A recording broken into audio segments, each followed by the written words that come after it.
አሰብ ላይ ጦርነት እየተጎሰመ ነው። የግብጽ ባህር ኃይል መርከቦች ወደ አሰብ መልህቃቸውን መጣል ጀምረዋል። አሰብም ወደ አሰብ የሚወስዱ መንገዶችና እንዲሁም ደግሞ አዳዲስ ምሽጎች መቆፈር ከጀመረች ሰነባብታለች። የኢትዮጵያ ጦርም ወደ አሰብ አየር በረራዎችና ግዙፍ የተባሉ ኮንቮዮች ማሰማራቱ አሁን ጨመረ እንጂ አዲስ ዜና አይደለም። ይህ አሁን በአሰብ ላይ አዳዲስ ኃይሎች እጃቸውን እየዘረጉ ነው። ከኢጣሊያ እስከ ሳዑዲ፣ ከአሜሪካ እስከ ኢራን አሰብን ለመቀራመት ቁማር እየተጫወቱ ነው። ኢትዮጵያ ይዛ የመጣችው አዲስ ስትራቴጂ ግን ኢሳያስን ያስቆጣ፣ ኃያላኑ ደግሞ ያስኮረፈ ነው ተብሏል። ይህን ጉዳይ በዝርዝር እንቃኘዋለን። አብራችሁን ቆዩ። ለቻናሉ አዲስ ከሆናችሁ ሰብስክራይብ፣ ቪዲዮውን ከወደዳችሁት ላይክ እንድታደርጉ ጋበዝን። የደቡባዊ ቀይ ባህር ማዕበል ወደሚጠብበት የባብ ኤል መንደብ ስትራቴጂካዊ ባህር ወሰን የሚቃረብበት በዚህም ወገድ የአሰብ ወደብ ለብዙ ዓመታት ከቆሙ ክሬኖች በአሁን ላይ አስፈላጊ ቦታ እየሆነ መጥቷል። ኢትዮጵያ አስተማማኝ በሆነ መንገድ የባህር በር ለማግኘት ድምጿን እያሰማች ነው።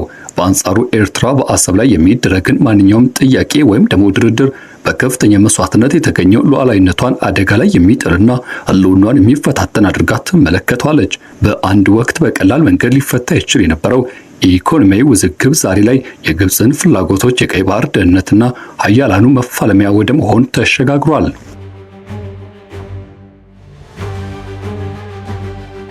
አሰብ የባህር በርነቱ በንጉሠ ነገሥቱና በደርግ ዘመነ መንግስት ለኢትዮጵያ ዋነኛ የባህር በር መግቢያ ሆኖ አገልግሏል።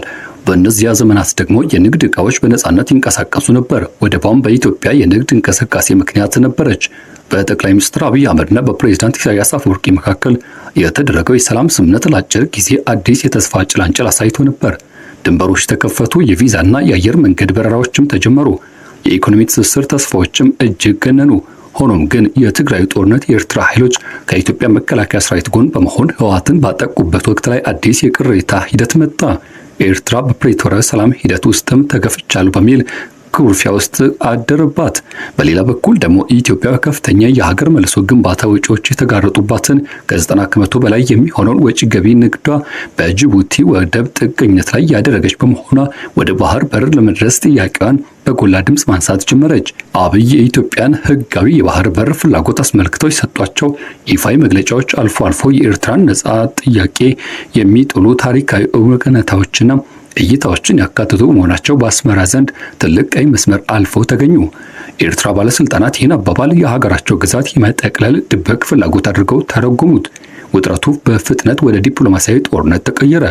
አንድ አንጋፋ የአፍሪካ ቀንድ ዲፕሎማት ሚስጥራዊ ማብራሪያቸው እንደገለጹት አሰብ አሁን በቀላሉ ወደብ ብቻ አይደለችም። ከ1990ዎቹ ጀምሮ እስከ ዛሬ ድረስ ያልተፈቱ የፖለቲካ የታሪክ ቁስሎች መግለጫና የውክልና ጦርነት ማዕበል እንጂ ሲሉ አንስተው ነበር።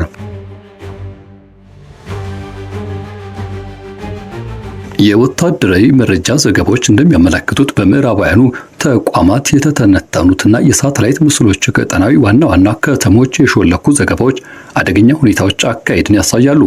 የኢትዮጵያ ኃይሎች ወደ ሰሜናዊ ድንበሮች በተለይም በትግራይ አካባቢ ሰፊ ወታደራዊ ስምሪትና የኃይል ሽግግር አድርገዋል።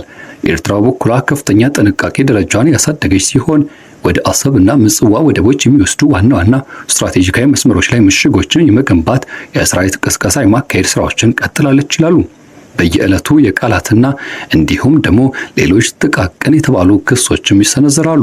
የኢትዮጵያ ባለስልጣናት ኤርትራ በኢትዮጵያ ውስጥ የሚንቀሳቀሱ የመንግስት ተቋሚ ኃይሎችን ትደግፋለች፣ የጦር መሳሪያ ታስገባለች ሲሉ ይከሷታል።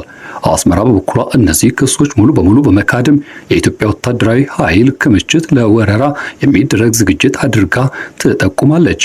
ክፍት የመረጃ ምንጮች እንደሚጠቁሙት ከሆነ የካሚዮንና የኮንቮይ ብሎም የአየር እንቅስቃሴ ከሁለቱ ወገኖች የሚሰነዘሩ ጠባጫሪ ንግግሮች እየጨመሩ መጥተዋል።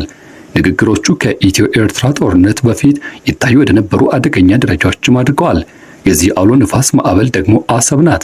ምንም እንኳን በአሁኑ ወቅት ላይ በአነስተኛ ደረጃ አገልግሎት ብትሰጥም በስትራቴጂካዊነቷ ግን ወሳኝ ሀብት ናት።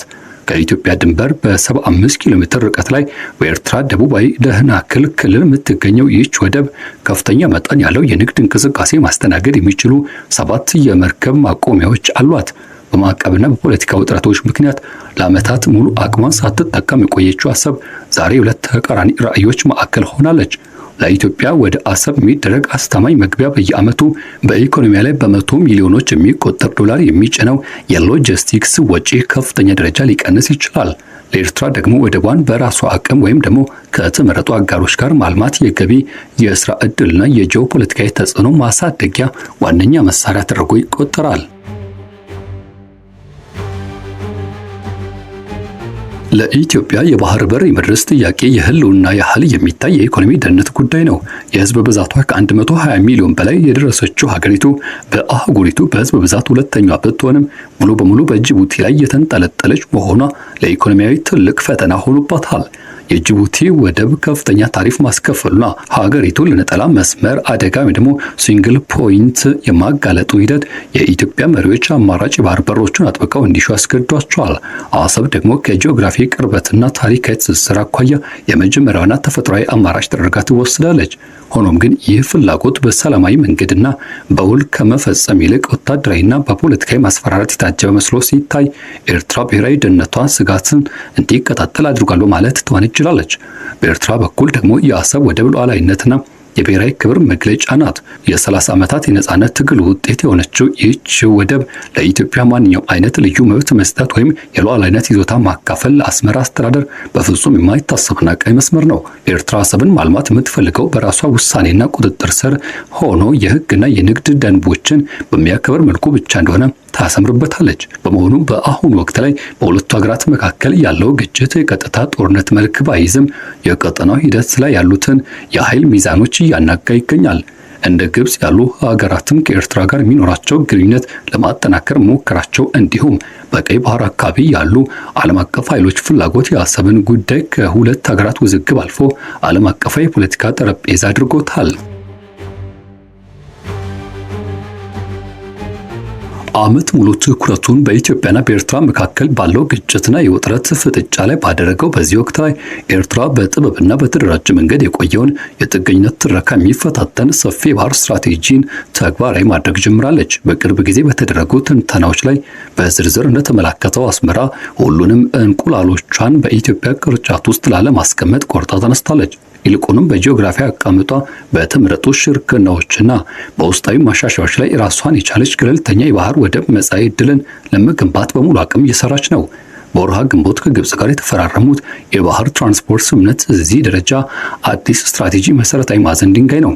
የጣሊያኑ ንቁ ተሳትፎ ደግሞ ለዚህ ጉዳይ ሌላ ተጨማሪ ውስብስብ ሽፋን ይሰጣል። በሰኔ በሚኒስትር አዶልፍ ኤርሶ የተመራው ከፍተኛ የልዑካን ቡድን ምጽዋን ጎብኝቶ ነበር። ከፊንካቲሪዮና ከሌሎችም ግዙፍ የኢንዱስትሪ ተቋማት የተወከሉ አካላትም የወደቧን መሰረተ ልማትና እውነተኛ አቅም ገምግመዋል። የውይይቱ ዋና ትኩረትን በመርከብ ጥገና፣ በደረቅ ወደቦችና ጣሊያን ለአፍሪቃ በቀረጸቻቸው ፕላን ስር በሚከናወኑ ሰፊ የኢንዱስትሪ ትብብሮች ላይ ያተኮረ ነበር። ይህ ሐሳብ ወደ እውነታ ከተቀየረ የተሟላ ዘመናዊ የመርከብ ጥገና ተቋማት ምጽዋን በሁከት በነገሰበት ቀይ ባህር መስመር ለሚያልፉ መርከቦችም ወሳኝ ማረፊያና የአገልግሎት ማዕከል ያደርጋታል። ይህ በሩቅ የፋርስ ባህር ላይ በዋነኛነት ወደ ሜዲትራኒያን ባህር ዳርቻዎች የሚገኙ የጥገና ማዕከላት ላይ የነበረውን ጥገኝነት በከፍተኛ ሁኔታ ይቀንሰዋል። ሌሎች የልማት አማራጮች ደግሞ በአቅራቢያው ለሚያልፉ በሺዎች የሚቆጠሩ መርከቦች የነዳጅ ሙሌት አገልግሎት መስጠትን፣ ቀጠናዊ የጭነት ማጓጓዣ መርከቦችን ማሰማራት፣ ከማዕድንና ከአሳ ሀብት ጋር የተያዙ የኢንዱስትሪ ዞኖች መገንባት እንዲሁም ደግሞ ወደ ምስራቅ ሱዳንና ከዚያ ባሻገር ያሉ የንግድ መስመሮች መዘርጋትን ያካትታሉ። የዚህ ስትራቴጂ ደጋፊዎች እንደሚሉት ከሆነ እነዚህ እቅዶች በጥንቃቄ ከተተገበሩ የኤርትራ 1200 ኪሎ ሜትር የሚሸፍነው የባህር ዳርቻ የኢትዮጵያ የጭነት ንግድ ቢመላለስም ባይመለስም ከቀላል ጂኦፖለቲካዊ ውጥረት ተላቆ ወደ ደማቅ የንግድና ኢኮኖሚ ኮሪደርነት ሊቀየር ይችላል።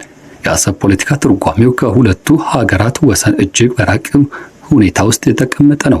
የግብጽ ከኤርትራ ጋር የምታደርገው ጥብቅ ግንኙነት በርካታ ግቦችን ታስበው የተደረጉ የቀይ ባህር ወሰኖቿን ማስጠበቅ፣ በአባይ ወንዝ ጉዳይ ላይ በኢትዮጵያ ጫና መፍጠርና ቀጠናዊ ተጽዕኖ ማስፋፋት ዋና ዋናዎቹ ናቸው። ሳውዲ አረቢያና የተባበሩት አረብ ኤሚሬቶች በበኩላቸው በቀጠናው ሰላም እንዲሰፍንና የኢራን ተጽዕኖ እንዲገታ ፍላጎት አላቸው። በድንበር አካባቢ የሚነሱ አነስተኛ ግጭቶች ደግሞ በተለይም የትግራይ ተዋጊዎችን ያካተቱ ከሆነ በፍጥነት ወደ ሰፊ ጦርነት ሊያድጉ ይችላሉ። ኤርትራ ለኢትዮጵያ ተቋሚዎች የምታደርገው ድጋፍ ከኢትዮጵያ ድንበር ተሻገራ እርምጃዎችን እንድትወስድ እያደረገ ይገኛል። የግብጽ ባህር ኃይል መርከቦች ወደ አሰብ የሚያደርጉት ጉብኝት ደግሞ ውጥረቱን እሳት የበለጠ ያጋግለዋል። ሆኖም ግን በአስመራ በአዲስ አበባና በካይሮ ብሎም በዚህ አካባቢ የሚወሰኑ ውሳኔዎች የአንዲት ወደብ እጣ ፈንታ ብቻ ተደርጎ ሳይወሰድ የአፍሪካ ቀንድ መረጋጋትና ዓለም አቀፍ የባህር መስመሮችን ደህንነት የሚወስኑ ሆነው መቀመጣቸው አይቀሬ ነው።